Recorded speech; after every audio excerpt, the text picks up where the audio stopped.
আসসালামু আলাইকুম দর্শক। সমসাময়িক বাংলাদেশের নানা বিষয় নিয়ে আলোচনায় আমাদের সঙ্গে আছেন। প্রিয় দর্শক, ইসলামাবাদে যুক্তরাষ্ট্র ও ইরানের মধ্যে প্রায় ২১ ঘন্টার ম্যারাথন আলোচনা হয় শান্তি বৈঠকে, কিন্তু শেষ পর্যন্ত কোনো শান্তি চুক্তি হয়নি। এ খবর আপনারা পেয়ে গেছেন ইতিমধ্যে। ইরান ও আমেরিকার এই বৈঠকটি ছিল ১৯৭৯ সালের শাহ পহলভি বংশের পতন ও ইসলামী বিপ্লবের পর দুই দেশের সর্বোচ্চ পর্যায়ের অন্যতম গুরুত্বপূর্ণ সরাসরি যোগাযোগ। তাই বৈঠক ভেস্তে যাওয়া শুধু কূটনৈতিক ব্যর্থতা নয়, পুরো মধ্যপ্রাচ্যের জন্য এবং এক অর্থে পুরো বিশ্বের জন্যে একটি বিপজ্জনক সংকেত। এখন প্রশ্ন হলো, এর পর কি? ইতিমধ্যে আমেরিকা মাসল পেশি শক্তি দেখানো শুরু করে দিয়েছে। তাহলে কি যুদ্ধ আবার হবে? মধ্যপ্রাচ্য কি নতুন এক বড় যুদ্ধের দিকে যাচ্ছে, নাকি আমরা দেখব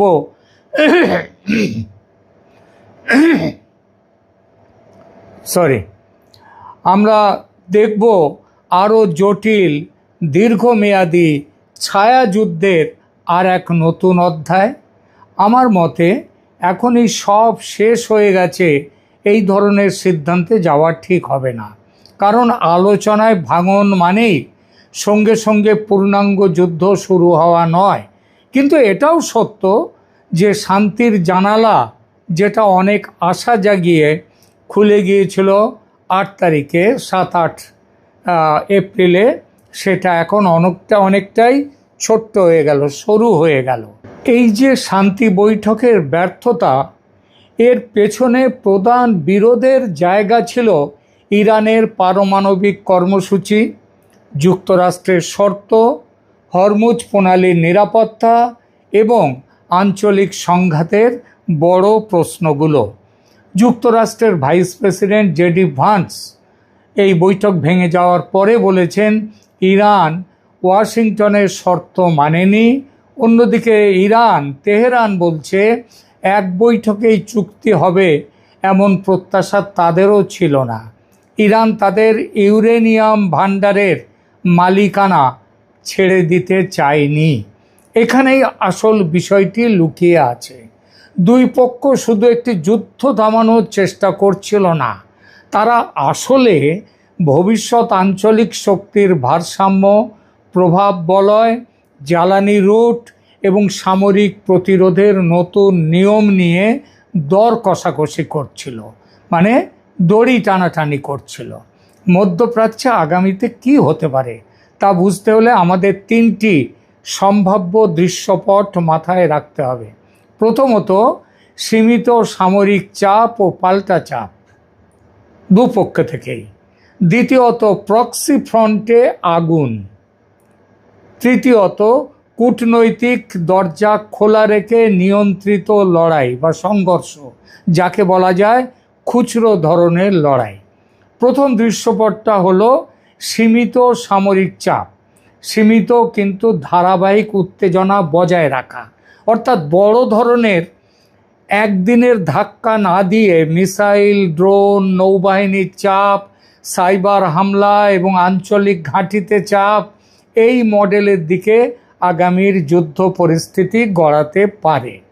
ইরানের সম্ভাব্য রণকৌশলও খুব সম্ভব এই দিকেই যাবে। যুদ্ধ বিশেষজ্ঞদের মতে ইরান বড় আকারের বিচ্ছিন্ন হামলার বদলে দীর্ঘ লড়াই জারি রেখে আমেরিকার প্রতিরক্ষা ব্যবস্থাকে ক্লান্ত করে দিতে দীর্ঘমেয়াদী ও ছড়িয়ে ছিটিয়ে হামলার পথ ইরান বেছে নিতে পারে। এর মানেটা কি? এর মানে ইরান এমন কৌশল নেবে যাতে প্রতিপক্ষকে প্রতিদিন সতর্ক থাকতে হয়, প্রতিটি আকাশসীমায় পাহারা রাখতে হয়, প্রতিটি ঘাঁটিকে পাহারা দিয়ে রাখতে হয়, প্রতিটি জাহাজ চলাচলকে ঝুঁকির মধ্যে আছে ভাবতে হয়। এই পদ্ধতির বড় সুবিধে হলো, এতে ইরান একেবারে তার সমস্ত শক্তি খরচ করে না, বরং কম খরচে দীর্ঘ সময় ধরে মনস্তাত্ত্বিক চাপ রাখে, সামরিক ক্লান্ত করে দিতে চায় প্রতিপক্ষকে এবং প্রতিপক্ষের অর্থনৈতিক অনিশ্চয়তা তৈরি করতে পারে, যেটা আমেরিকার ইতিমধ্যে দেখা গেছে। দ্বিতীয় কৌশল ইরানের হরমুজকে কেন্দ্র করে চাপ রাখা।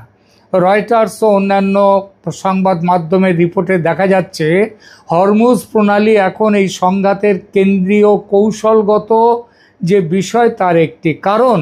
এখানকার নিরাপত্তা সরাসরি বৈশ্বিক জ্বালানি বাজারের সঙ্গে যুক্ত, সারা পৃথিবী তার সঙ্গে যুক্ত। ইরান যদি সরাসরি বড় নৌযুদ্ধে নাও যায়, তাহলেও জাহাজ চলাচলে অনিশ্চয়তা, নৌ ঝুঁকি অথবা আংশিক ব্যাঘাতের মাধ্যমে বিশ্ববাজারে চাপ তৈরি করতে পারে ইরান। এতে বার্তা হবে একটাই, তেহরানকে উপেক্ষা করে মধ্যপ্রাচ্যের নিরাপত্তা যদি কেউ স্থিতিশীল রাখার কথা ভাবে, সেটা সম্ভব নয়। তৃতীয় কৌশল হলো প্রক্সি ও মিত্র নেটওয়ার্কগুলোকে সক্রিয় রাখা। ইরানের বহু বছরের আঞ্চলিক কৌশলে হিজবুল্লাহ, ইরাকি শিয়া মিলিশিয়া, হামাস, ইয়েমেনের হুতি, এদের মতো গোষ্ঠীগুলো ইরানি প্রতিরোধ বলয়ের অংশ হিসেবে কাজ করেছে আগে, ভবিষ্যতেও কাজ করবে। ইরান এদেরকে ছাড়বে না।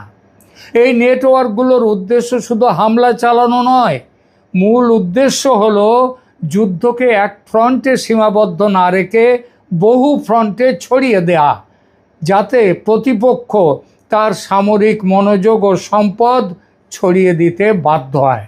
তবে একটা বিষয় মাথায় রাখতে হবে, ইরানও জানে একেবারে বেপরোয়া পদক্ষেপ নিলে যুক্তরাষ্ট্রকে সরাসরি আরও গভীরভাবে যুদ্ধে টেনে আনার ঝুঁকি থাকে, বড় আক্রমণের ঝুঁকি থাকে।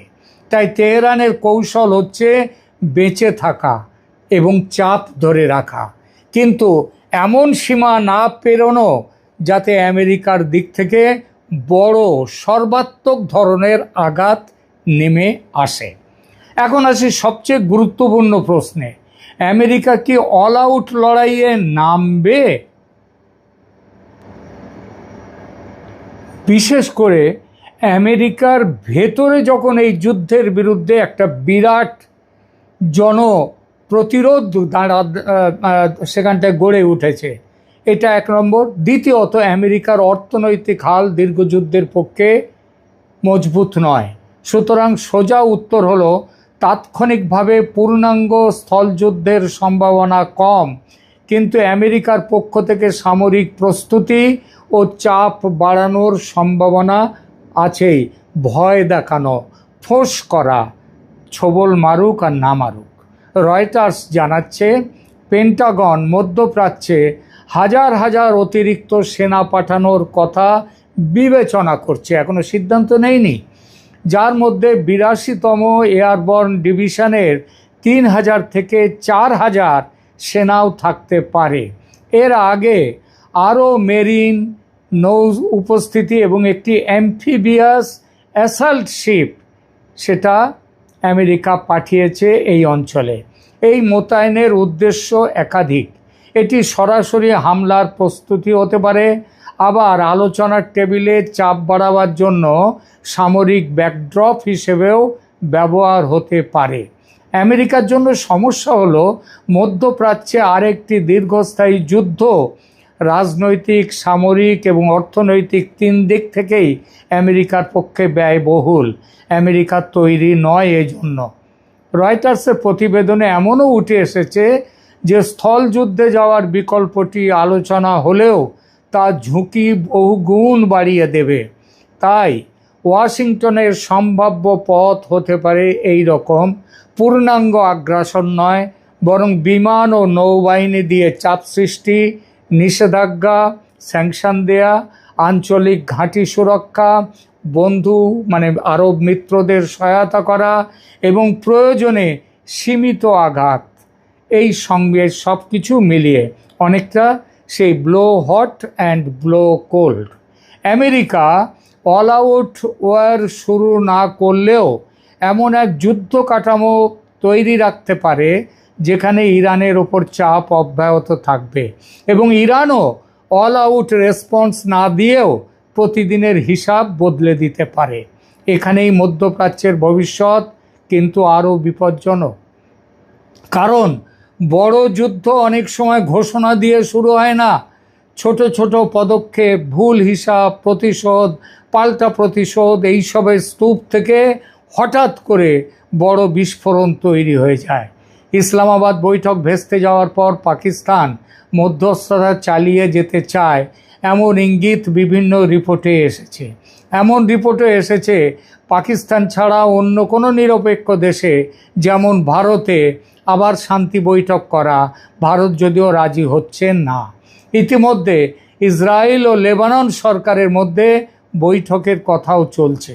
এসব বোঝায় যে কূটনীতির দরজা পুরোপুরি বন্ধ হয়নি, কিন্তু সেই দরজা এখন একটুখানি খোলা আছে, মাত্র ছোট্ট একটু ফোকরের মতো। তাহলে আগামী কয়েক সপ্তাহে আমরা কি কি দেখতে পাবো? 1. হরমুজে নৌ উত্তেজনা বাড়ে কিনা। 2. যুক্তরাষ্ট্র নতুন সামরিক মোতায়েনকে বাস্তবে কতদূর নিয়ে যায়। 3. ইরান সরাসরি ও প্রক্সি নির্ভর যুদ্ধের চাপ কতটা বাড়ায়। 4. নতুন কোনো আলোচনার তারিখ বেরোয় কি না। যদি ইরান ধৈর্যের খেলা খেলতে চায় তাহলে তারা প্রতিপক্ষকে দ্রুত বিজয় পেতে দেবে না। আর যদি আমেরিকা চাপের রাজনীতি চায় তাহলে তারা যুদ্ধকে নিয়ন্ত্রিত রেখে ইরানকে ছাড় দিতে মেনে নিতে বাধ্য করার চেষ্টা করবে। কিন্তু সমস্যাটা হলো দুই পক্ষই মনে করছে তারা জিতবে, সময় তাদের পক্ষে। ইরান ভাবছে দীর্ঘ সংঘাতে আমেরিকার রাজনৈতিক ধৈর্য কমবে, আর আমেরিকা ভাবছে অর্থনৈতিক ও সামরিক চাপ বাড়ালে তেহরান নরম হবে। সুতরাং ইসলামাবাদের ব্যর্থ বৈঠক আমাদের যে বার্তাটি দেয় তা হলো মধ্যপ্রাচ্য এখন শান্তির পথে নয়, বরং বিরতির মধ্যেও যুদ্ধের এক অনিশ্চিত পর্বে ঢুকে পড়ল। এখানে আগামী দিনের লড়াই শুধু বোমা আর মিসাইলের নয়, এটা সাগর পথ নিয়ে লড়াই, জ্বালানি নিয়ে লড়াই, কূটনীতির লড়াই, মনস্তাত্ত্বিক লড়াই এবং আঞ্চলিক প্রভাব বজায়ের লড়াই। শেষ কথা একটাই, আমেরিকা এখনই হয়তো অল আউট স্থল যুদ্ধে নামবে না, কিন্তু যুদ্ধের সব দরজা খোলা রেখে চাপ বাড়াবে। আর ইরান সম্ভবত সরাসরি সর্বাত্মক সংঘর্ষের বদলে দীর্ঘস্থায়ী যুদ্ধ, প্রক্সি চাপ এবং কৌশলগত আঘাতের পথ বেছে নেবে। আর এই কারণেই ইসলামাবাদের টেবিলে যে শান্তি হলো না তার প্রতিধ্বনি আমরা আগামী দিনগুলোতে দেখতে পাবো লেবানন, হরমুজ, ইরাক, ইয়েমেন এবং এই সঙ্গে বিশ্বের বাজারেও। মধ্যপ্রাচ্যের আগুন কখনো শুধু মধ্যপ্রাচ্যে থাকে না, এটি দ্রুত পরিণত হয় বৈশ্বিক নিরাপত্তা, বিশ্বের তেল বাজার, তেল সংকট, বাণিজ্য এবং শক্তির ভারসাম্যের সংকটে। প্রিয় দর্শক, কেমন লাগলো আমাদের আজকের প্রতিবেদন কমেন্ট করে জানান, এবং আন্তর্জাতিক জিওপলিটিক্সের এরকম নিরপেক্ষ এবং গভীর আলোচনা পেতে সাবস্ক্রাইব করুন আমাদের চ্যানেল ক্যালকাটা ডায়ালগস। এখনকার মতো রাখছি, ধন্যবাদ।